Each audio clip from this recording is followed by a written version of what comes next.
welcome to the show former Trump State Department spokesperson Morgan Ortagus. Morgan, speaking of this, we remember that Martha's Vineyard, they had 55 migrants that were sent to Martha's Vineyard, and they kicked them out.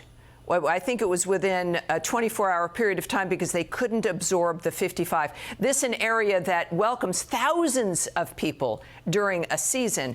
So, this is an important conversation to have for a place like Springfield, which has been ignored for a good period of time. Totally, and it's not only affecting communities. Listen, I love what the woman had to say at the beginning of that hit. She said, sure, we could absorb some people. We're happy to bring in some people. She actually sort of said, yeah, we're able to do our fair share, is what I heard her saying, but not the amount of people that have been sent to their local community. Further, what we're really concerned about, what I'm concerned about, Tammy, I look at the world, I look at national security challenges to the United States. That's my beat. And we know that there's no greater national security risk right now than, unfortunately, the one that Biden and Harris created themselves.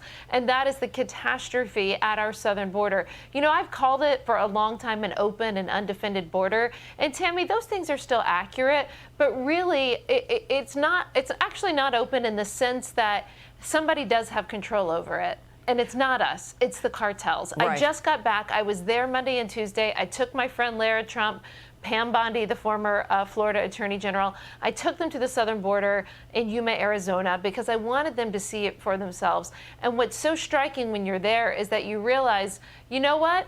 There is control over this border. It's just not by the United States. It's by the controls. They have complete operational control. In Yuma, Arizona, when I was, they bring the migrants in by plane, then by bus. They drop them off. Well, yeah. They're all wearing nice-looking new clothes, new sneakers. It's organized. A catastrophe. Well, it's organized, right? It's organized. This is right. not just the nature of an organic movement.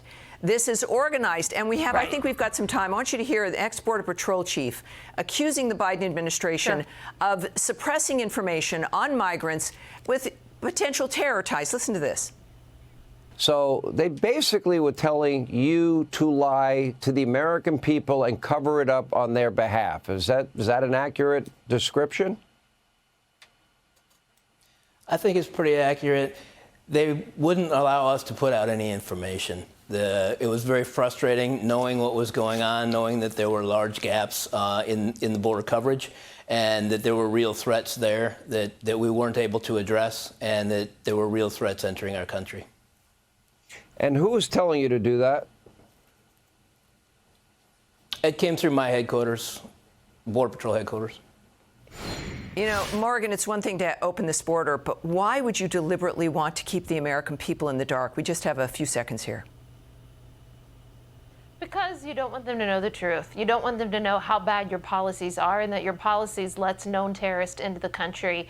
Here on the anniversary of 9/11 that just happened this month, we know that this administration has been letting terrorists in, essentially. That's what's happening. All right, Morgan, great stuff. Thank you again for joining me. I appreciate it.